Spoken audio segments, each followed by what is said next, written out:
Hey, good afternoon to you. I am in downtown Kansas City. I was here filming for the Matthew series, and I was getting in my car, but there was just something that was weighing really heavy on me because I kind of just came across it as I was preparing for those particular videos. I highly recommend you follow them.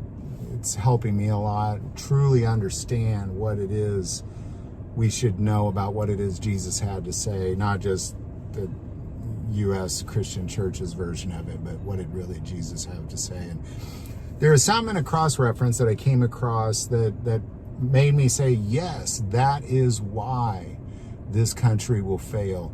So I'm going to go to Mark 6, and I know this is a tough pill to swallow, but I strongly believe that the way the church goes, so does the nation go that way too. So I'm going to go to Mark 6, starting in verse 2. And when the Sabbath had come, he began to teach in the synagogue, and many hearing him were astonished, saying, "Where did this man get these things? And what wisdom is this which is given to him, that such mighty works are performed by his hands? Is this not the carpenter, the son of Mary, the brother of James, Joseph, Judas, and Simon? And are not his sisters here with us?" And they were offended at him. But Jesus said to them, "A prophet is not without honor except in his own country, among his own relatives, and in his own house." Now he could do no mighty work there, except that he laid his hands on a few sick people and healed them. And he marveled because of their unbelief. Then he went about the villages in a circuit teaching. So what happened here was Jesus went to his hometown, where everybody was really very familiar with him. They grew up with him. They knew him from a kid on, and they're like, well, why? That's Jesus. Like, why are you listening to him? Like, why are you, yes, we're mesmerized with what he has to say. And yes, the miracles are awesome and all, but like, why are you even listening to him? And because of their belief, everywhere that Jesus went, as he walked to and fro throughout this world, everywhere he went performing miracles was all according to the faith of the person receiving the miracle. And he would say that. He'd say, "It is your faith that has healed you. It is your faith that did this thing. It is your faith that has made you walk. It is your faith that has made you see." But because they lacked faith, they have completely denied the power of Jesus Christ. And I believe what we're looking at in America today is we are looking at a culture of people. We all grew up with Jesus. We all did. I did. You did. We grew up with Jesus. I remember somebody asking my daughter, we were on a road trip, and we stopped at some rest area in Wyoming, I think. And there were people preaching there, and one of them asked my daughter, and she was like 9. She's in her 30s now. Like, do you know about Jesus? And I thought to myself in that moment, like, that's kind of a dumb question, honestly. Like, who doesn't know about Jesus? Like, you need to get a little deeper than that. Like, of course we know about Jesus. Everybody's heard of Jesus. We just were raised this way. But because we know him, we deny the power.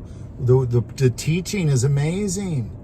The miracles that we've seen, all of us will say, "Oh, there's this thing that I saw once. This amazing miracle in my life, or I just witnessed it, or I was there seeing the miracle or receiving the miracle," but we still deny it. We still deny it. And the way that the church goes is the way that this country goes. And the way that this country is going is a lot like Jesus' own country, his own city that he grew up in. It's a lot like that. That's exactly what it's like. It's kind of like the people in Nazareth. They're just, who's this Jesus? Come on, man, that's Jesus. Like what? Why are we following him? Everybody knows who that guy is. And I believe that's what we're doing in America, is everybody's so familiar with who Jesus is that it almost means nothing to them. The people are wondering, where are the miracles? Like, where are the miracles in the church in America? And the way that the church goes is the way that this nation will go. And the way that the church is going is really this, it's more political than anything else. It's kind of like the Church of Judas. Like, I just want the Romans gone. Like, it's not the same thing. And, you know, my biggest hang up with the church is that they're not doing the things that Jesus has told them to do, which is why we're even going through the book of Matthew verse by verse. Because there's things as the steward of the Christian faith until Christ returns we should be doing.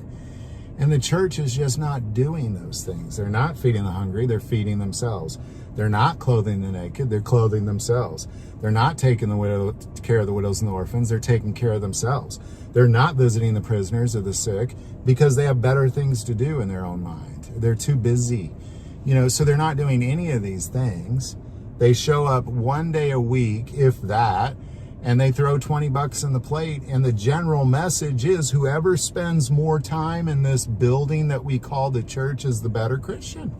So if I go to church every Sunday and I never miss a Sunday, I'm much better than that Christian who missed a Sunday. Or, you know, well, wait a second, I'm better than that Christian because I go on Wednesdays and Sundays. And literally, this is the mentality. If I spent every day in the church, somehow I'm a better Christian.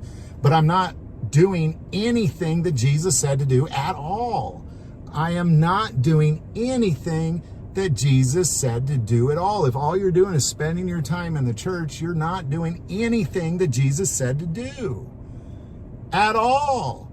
And it's important you not be deceived and ignorant about this. And because of this, the church is this weak, pathetic thing that has no power like Nazareth had in Jesus's day. There was no power. And what did Jesus say? He said now he could do no mighty work there except that he laid hands on a few sick people and healed them. And he marveled because of their unbelief. Then he went about the villages in a teaching circuit.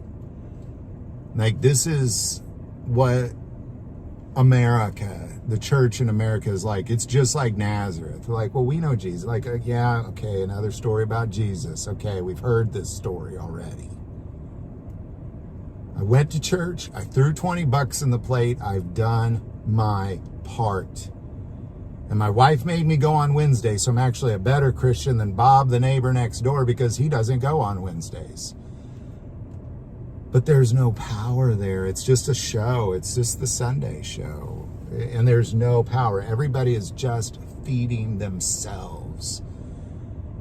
And there's no power there. And there's no miracles. And he could do no mighty work here because of it. Now, I know there's churches out there doing some things. But as a whole, no. That's why so many young people are leaving the church. Your biggest drop in attendance is young adults. Well, why is that? Because they're not stupid. You know, you're preaching a thing, but you're not doing a thing. You know, people are preaching and then they're complaining about homeless people, or they're preaching about being like Jesus, but they're complaining about all the orphans, or they're preaching about how we should be like Jesus, but they're complaining about the immigrants, or whatever the case may be. And your children are watching you do this, and they're like, well, why would I want to be a part of that religion? Your religion is ignorant because you say one thing, but you don't do that thing. Because you don't believe. It is your unbelief. I believe if Jesus came into America, he would be marveled by our unbelief. But unfortunately won't, because it'll be destroyed as Babylon long before he sets his feet on the Mount of Olives. But, you know, if he was to stand here, he'd marvel at our unbelief.